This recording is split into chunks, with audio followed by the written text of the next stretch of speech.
scary skeletons and shivers down your spine. Hey guys, happy Halloween Eve. Thank you so much for tuning in to tonight's video. Tonight's video is going to be about an old abandoned house that we used to drive by all the time. It is an extremely haunted spot. My mom is actually the one who showed me this house. So let's just get right into the story. It's called the Benjamin House, and it is located in Benjamin, Utah. It has been abandoned for years now. It is on private property. Somebody does own the house, but they're not doing anything with the house itself. Before they started to put fences up around the house, there were people that would break into the house and investigate and try to have ghost experiences. People leave with scratches and everything on them. And so I've always been super interested in the house, but what really interested me in the first place was my mom's own personal story. So when my mom was a newlywed, she actually lived just a few blocks away from the house, and when she would go to work, she would actually drive by the house to get to her work location and then driving back home. And she would normally be driving home at late hours at night. She was driving home one night and she was going by the Benjamin house, and she noticed like flickering lights around the property. And as she got closer, she actually saw people in black cloaks coming out of the house. So there are a lot of rumors that there is devil worshiping that would go on inside of the Benjamin house. I believe it's a little bit more true than just a rumor after what my mom had seen. I don't think people are just gonna go hang around the house in a black cloak just to make you think that that's what they're doing. That always freaked my mom out.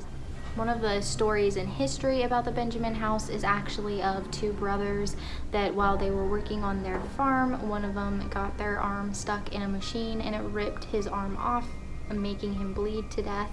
And the other brother was unable to help aid his brother in bleeding because his arm had been torn off, and so it is believed that his ghost is actually one of the ghosts that haunts the Benjamin house. I wasn't able to find really any other history on it or anything like that and figure out any other residents. I just know that the current resident doesn't live there, but he doesn't like people on the property. Now, he actually does get intense. If you try to trespass on the Benjamin house's property, he will come and chase you off, and he is heavily armed. Definitely not worth trying to trespass and go onto the Benjamin house, even though for years I have always wanted to. There's just something that has kind of gravitated me to the Benjamin house. I can't tell you how many times I have gone and parked just outside of it to eat my lunch, or I've done little drive-by just to see if I can see something happening in the windows. And there are two times that I did actually drive by the Benjamin house, and I had some pretty exciting experiences. So I actually have caught in a ghost on camera at the Benjamin house.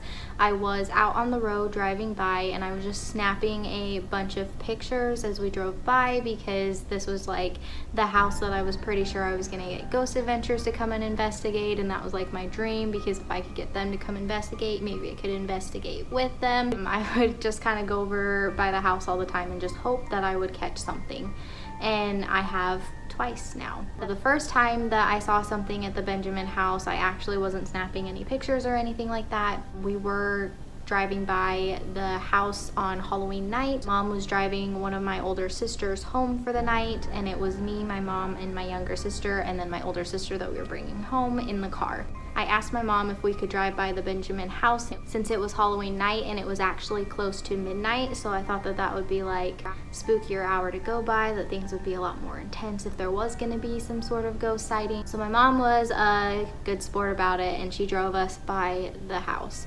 And we were all pretty shocked when we saw what looked like a glowing light coming from one of the rooms inside of the Benjamin house. Now, this house has no electricity in it, nobody lives there, it's not upkept at all. It is completely falling apart. There's graffiti all over it. That freaked everyone out. My mom like floored it past the house. She wasn't expecting anything to happen when she drove us by, so she quickly drives past, and I took my sister home, and I was like, can we drive back by it when we're going back home? And my mom's like, heck no, I'm not going by it again. It's now midnight.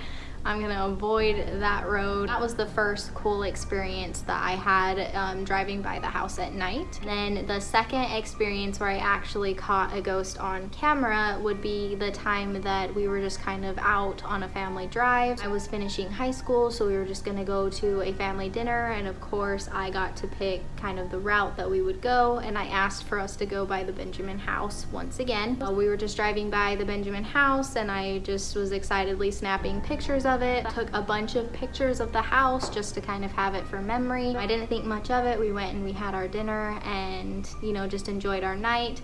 Well, later that night, I was going to post the pictures of the Benjamin house. As I was looking through them, I realized in one of the photos, it looked like there's a face staring back at me out from one of the windows. Now, the windows don't have anything on them. There's no glass in them. Some of them have been boarded up, but the boards have been ripped out or kicked off. I looked closer. I just zoomed in a little bit, and it actually looks like it is a man with a handlebar mustache staring at me. And so that's the coolest thing I think I've ever caught on camera, like ghost-wise. I've never personally caught anything that was like a full-on noticeable face with like facial features and stuff that you can point out. So this picture is a very important picture to me because it is the one and only picture that I have actually caught in a ghost on film. I kind of post it everywhere that I possibly can because I just think it's so interesting and it's so cool, because I don't know if this is the ghost of the brother that got his arm ripped off. That happened in like the late 1800s, early 1900s. The handlebar mustache was definitely a popular mustache to be sporting in that time, and that's what he looks like. He just looks like a very old era type of face. So I'm gonna actually share that picture with you guys.